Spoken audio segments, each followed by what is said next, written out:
Hi, Karen. So it has been a pleasure working with you for the last couple weeks. Likewise, thank you. In collaboration as we helped showed your kids how to mind map and organize ideas visually. Our focus was the PARCC, essays, the text-dependent analysis, but we had broader goals. We were hoping that they would internalize this strategy and find it empowering, fun, and practical. So I just want to ask you, what was your reaction to the program? I thought it was excellent. I thought it especially addressed the needs of my students who have a difficult time starting an essay, knowing where to start, and for those who have trouble organizing their ideas. For that, I think the visual learning is something that they'll use for a long time. I really do. Not just for an exam, not just for a state assessment or a standardized test, but for as they go into high school. I think they need, some of them, especially the visual learners. I hope so too.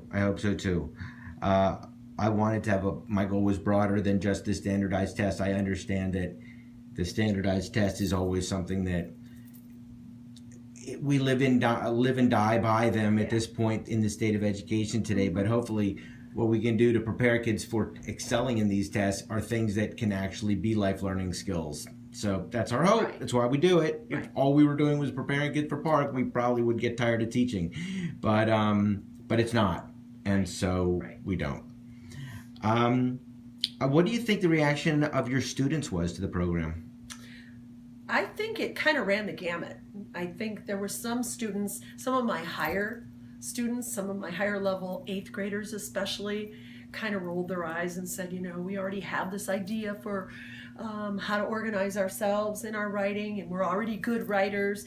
For them, they may not have responded quite as positively as some of them who really do struggle with the organization and struggle with how do I compare and contrast, for example. That was one of the things you worked on.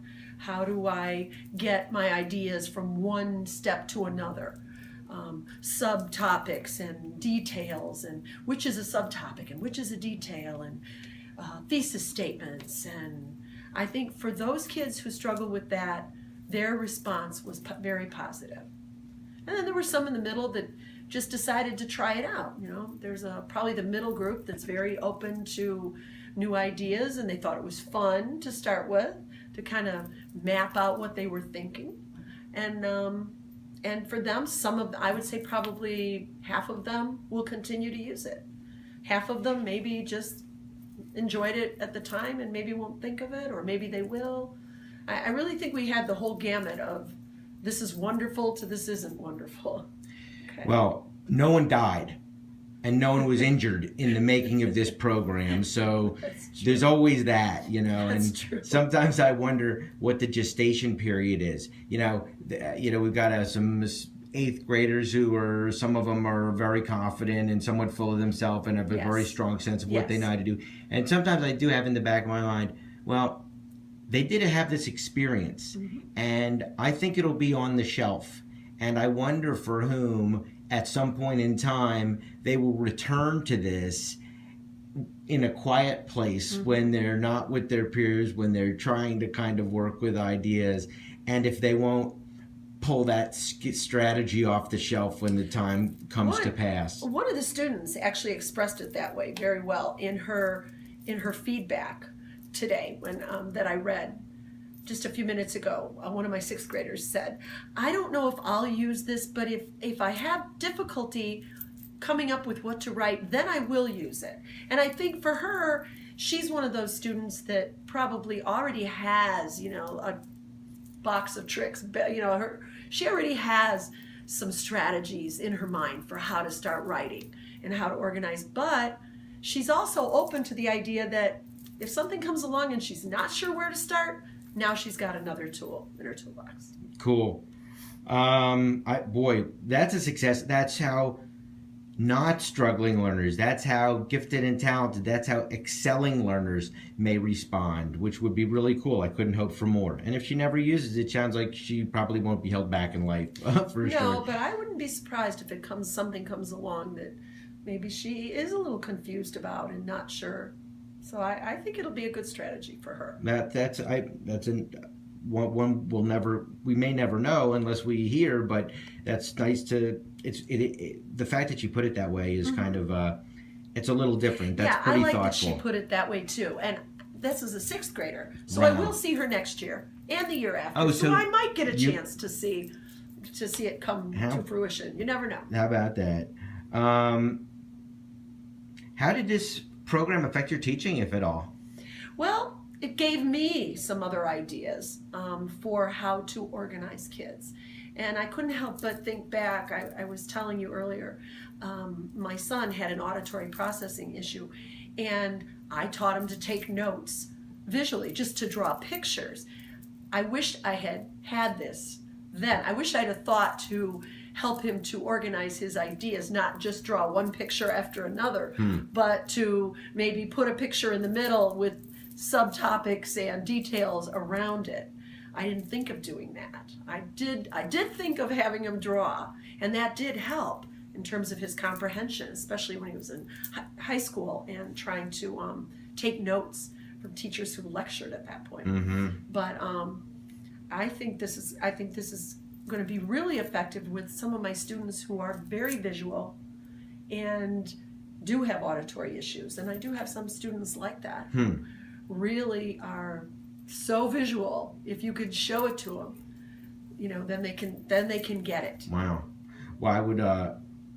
I'm glad that this is another strategy in your toolkit. Yeah, absolutely. We spent a lot of time doing this over the course of 6 days. So I feel like one of the things I feel really successful about is, just about everything that I don't know about everything I've learned, but a huge amount of my box of tricks were unloaded in this learning program. Mm-hmm. So I'm, whatever you got, for whatever it's worth. Well, and I love that you can do it. You can do it by hand for those more tactile kids, and you can also do the MindMub app and do it that way for the kids who really are into technology and want to see it all structured in certain colors. And I mean, there were kids who really organized by color too, kids who were visual. So there were 2 different ways they could do it. As many different ways as we can teach kids to organize themselves, to organize their thinking, to organize their writing. We're teaching them to think about their learning, to metacognate, if that's a verb. I think so. So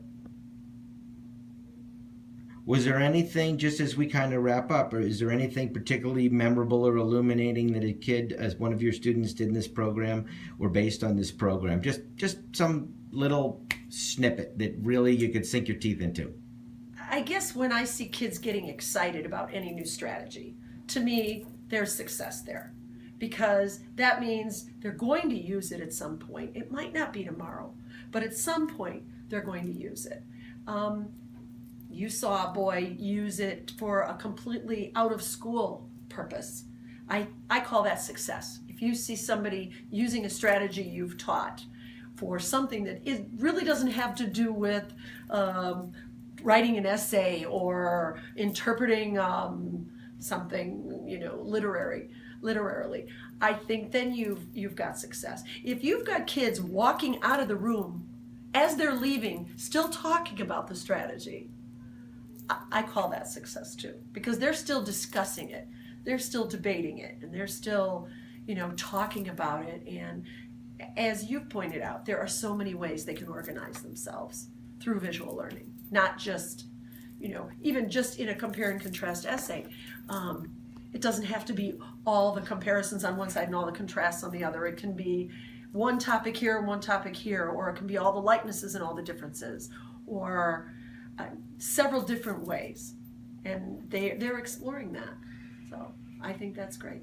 Well, thank you so much. That's all the questions I had for you. Okay. It's just been a total pleasure. Well, and thank you. It's been fun coming out to Franklin. It's been kind of fun township. It's been a hoot, and I think the kids have been great. Working with They are great kids. You and David has been fantastic, and Carol. So anyway, just thanks a whole lot. Well, thanks a million. Thank you for bringing this to us. So, and I hope that other districts and other kids get to experience this too. Well, Hope you get a chance to do that. Thank you very much. That's very cool. Talk to you soon. Thanks. We'll be in touch. Bye.